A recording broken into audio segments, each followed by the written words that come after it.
Is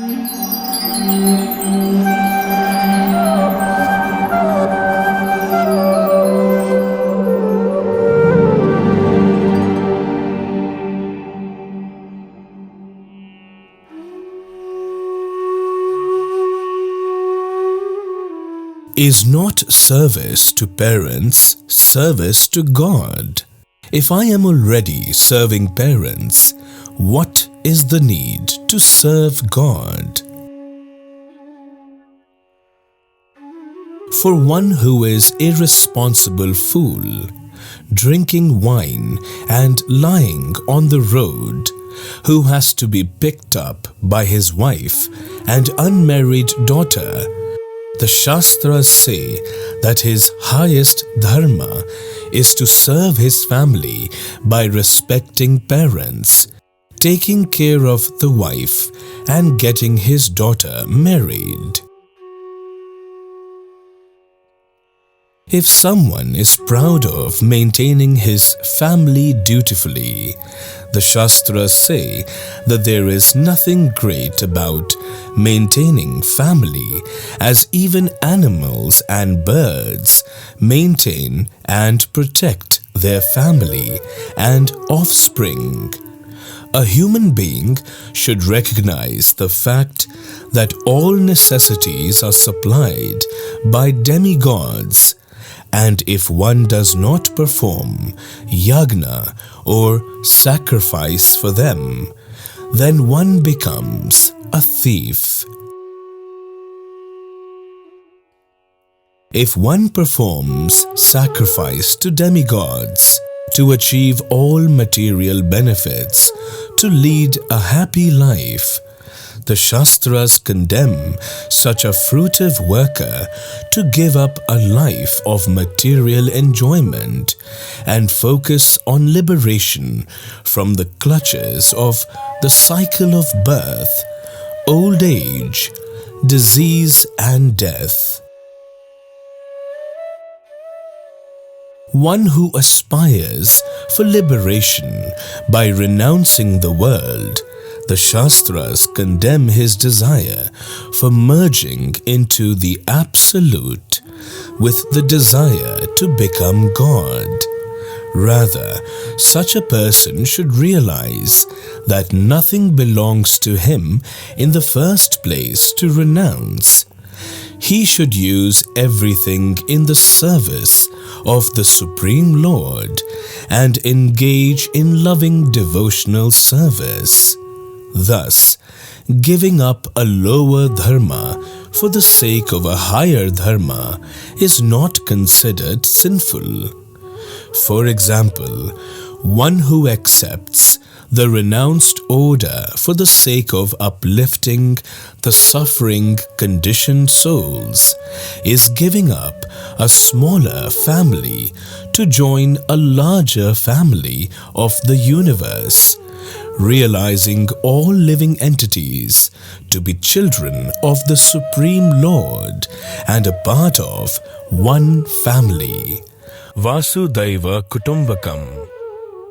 Thus, his giving up of worldly obligations for the welfare of all living beings is not sinful.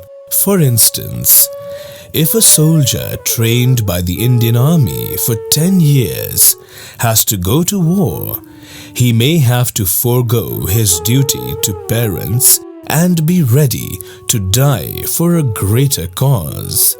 But Lord Krishna strongly condemns giving up duty by those who are not yet purified, because such men may become hypocrites in society and cause havoc.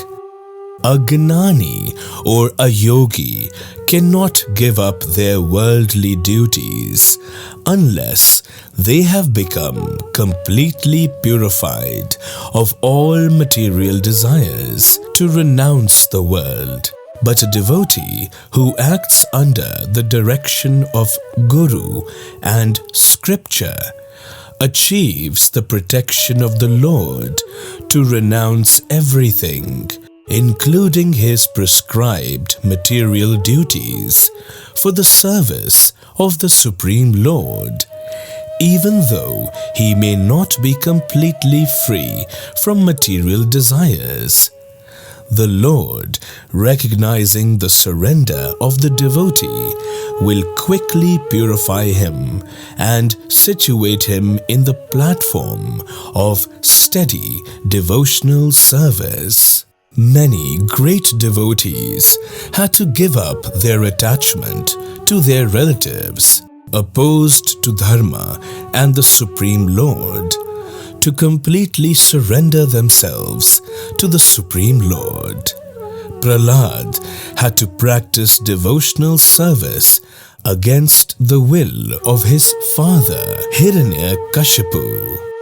Bali had to offer charity to Lord Vamana against the will of his preceptor Shukracharya. Vibhishan gave up the company of his brother Ravan due to his kidnapping Lord Rama's wife. Vasudeva had to stealthily transport his eighth child Krishna to Gokula to save him from Kamsa. Arjun had to kill his adharmic cousins like Duryodhan and Kuru, elders like Bhishma, etc. A pure devotee cuts off the limited ties of affection for his family and widens his activities of devotional service for all forgotten souls. A typical example is the group of 6 Goswamis who followed the path of Lord Chaitanya.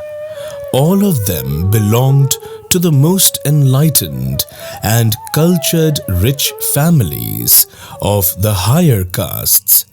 But for the benefit of the mass of population, they left their comfortable homes and became mendicants. To cut off all family affection means to broaden the field of activities. Without doing this, no one can be qualified as a Brahmin, a king, a public leader, or a devotee of the Lord. Thus, Lord Krishna says, Sarva dharman parityajya mamekam sharanam vraja aham tva sarva papebhyaha mokshayishyami ma shuchaha. My dear Arjun, you are very dear to me, and therefore only for your good I will disclose the most secret part of my instructions.